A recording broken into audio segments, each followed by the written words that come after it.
Amina Fatai, a resident of Kogi State, north-central Nigeria, recounts the nightmare that has befallen her family due to the severe flooding that has once again submerged the community. Amina explained that since she and her late husband built their house, they never faced such issues until 2012 when the floods began. She says that over the years, the situation has worsened with the floods in 2022 causing their house to collapse, leading to a tragic chain of events. This water they come small. Since this October, now small they come. Like 1 week ago, now we sleep for inside in the night. You just see and say, don't bust out. Before we pack our load, all our load don't spoil. Year 2022, now we break our house for back. And nothing. Now my husband can't get VP. All my market where I would sell, all the money can't finish. Small time, this year, February, now he fall, now he can wash and go Shifa, now he can't die. Yusuf Abdullahi, a pensioner residing in Kogi State, has had to defy the floodwater at all costs to get to his home. For more than 25 years, this had been his home, but in the last 12 years, the fear of flooding has been a source of concern. We've been here for over 25 years now, and the first experience we had was in 2012. That came unannounced, and almost half of the estates here was submerged. And since that, at intervals, it comes. Sometimes we don't park, sometimes we park. And it kept coming almost every 2 years.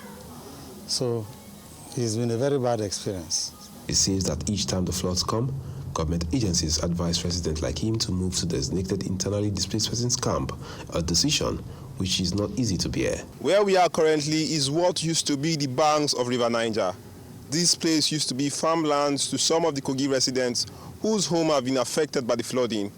Unfortunately, the situation now here is dire as his place has been sacked by the flooding. At the internally displaced persons camp located at St. Luke's Primary School at Dankolo in Lokoja, the capital of Kogi State, people like Hawa Abib and Aliu Abdul Malik have sought refuge.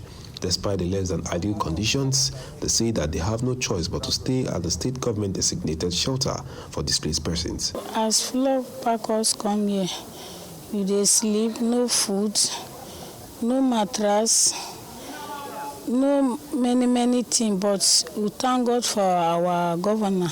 He helped us yesterday, and he helped us since day before yesterday, said we took some drops and some food yesterday, but no oil. Nothing. This is the place that we share our food yesterday where they give us. How long did they deal with mosquito? Top. We manage it like that.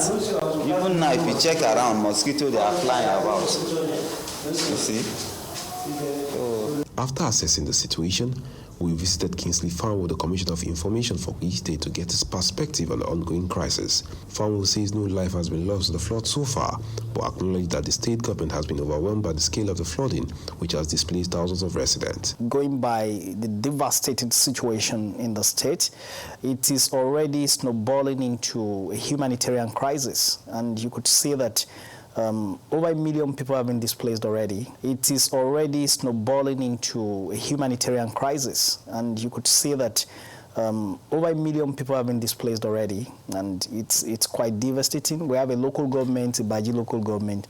As we speak, more than 85% of the people of the local government are outside of their homes. They have been displaced completely by the flood. The number of IDP camps we could put up right now definitely is not enough to cope with the massive number of people that are displaced by the flood. So it is quite challenging. It's stretching our resources, and also it's very difficult because as a government we cannot be looking at our people in that very terrible condition. So we are doing our best to be able to provide for their needs, but you know, we are overstretched. There have been observations and complaints from some of these persons in the IED camp, where they even cited that the measurement of this foodstuff given to them was measured by a tin container.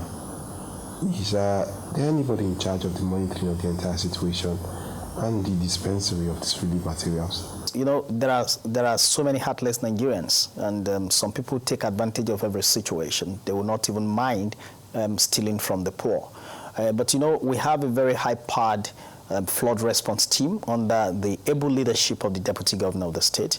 And the team is in charge of all of this, working very closely with the State Emergency Management Agency. And we would ensure that there is very, very close monitoring to ensure that those that are affected are those that get those relief materials. The commissioner, however, urged the federal government, corporate organizations, international organizations, and private individuals to step in and provide much-needed relief during this difficult time.